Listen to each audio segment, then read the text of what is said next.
Bonjour. Nous devons apprendre à saisir le temps si nous tenons absolument à façonner notre avenir. Ainsi donc, nous donnerions du grain à moudre pour le restant du temps qui nous est imparti. Dans cette situation de crise économique aussi grave que nous traversons et dans laquelle nous ont jeté les requins de la finance, bon gré, bien malgré, il n'est pas forcément chose aisée en ce temps de dur labeur que de mettre en avant la réflexion. Mais si nous ne le faisons pas, nous le serions encore libre cours à ces requins de la finance qui se comportent comme des véritables enfants gâtés, au détriment de 3/4 de l'humanité.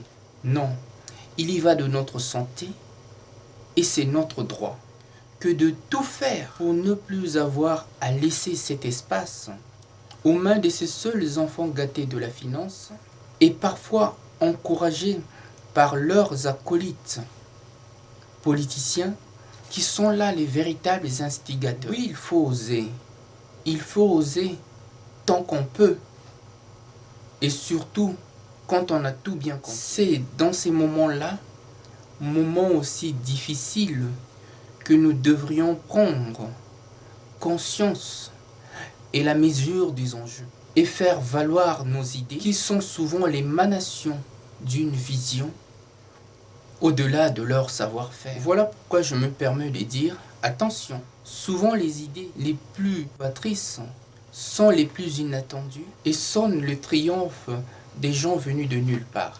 Oui, je sens le poids de la crise, pas forcément celle de la dette, le poids de cette injustice injustement établie par les grands de ce monde qui pèse sur nous comme une épée de Damoclès qui nous a longtemps maintenus dans la peur et soumis à la contrainte. Et aussi longtemps que je m'en souvienne, dans un état de contrainte.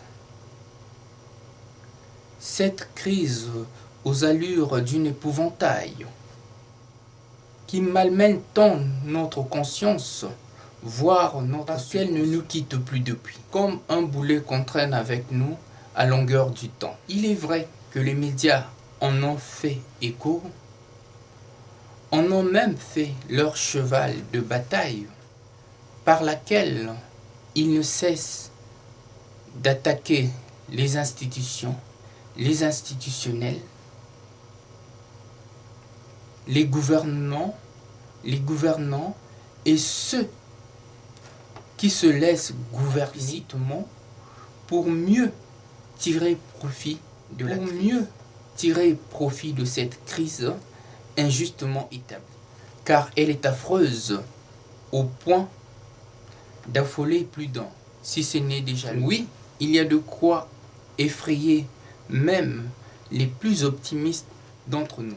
Mais on se rend bien compte que ce n'est là qu'une crise, aussi mélancolique, chaotique soit-elle. Les hommes, par leur histoire et par leur expérience, se sont toujours su tirer d'affaire par la somme de leurs connaissances quand ils voulaient bien ou quand ils n'avaient plus de... Ne serait-il pas là une occasion, voire une chance sans pareille, de recadrer des choses dans les pures règles de l'art, pour que nous ne puissions plus connaître ce genre de dérives qui nous ont conduits à cette situation de banqueroute qui ne dit pas si bien son nom. Je recuse et non j'accuse ces modèles clés en main qui nous ont longtemps trahis et pour preuve.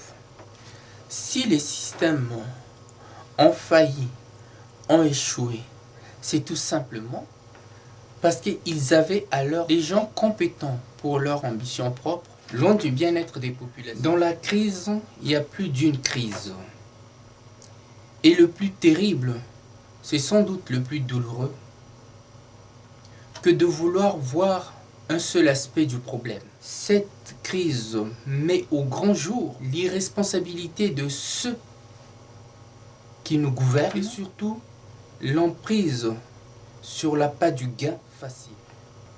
Profitant de cette crise pour bien redéfinir les choses à l'échelle planétaire, distribuer les cartes qui serviraient à une bien meilleure réorganisation de la communauté mondiale, dont l'Organisation des Nations Unies s'en ferait enfin notre seule et véritable caisse de résonance. Je ne fustige pas la crise, je ne cours pas après, seulement j'en parle de façon à mieux me faire entendre auprès des oreilles maîtres de ce monde et surtout de ceux dont on a étouffé le pouvoir, l'autorité, alors que c'est eux qui font l'économie, c'est eux qui font l'humanité. Il y a de quoi en perdre son latin et je comprends bien ceux qui en perdent la tête. Si les systèmes ont failli, c'est d'abord la faute des hommes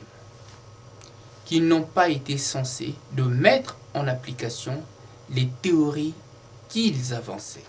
Prochainement, nous essayerons d'entrevoir quelques pistes de solutions qui contribueraient largement au bien des populations en ces temps de crise à tout va.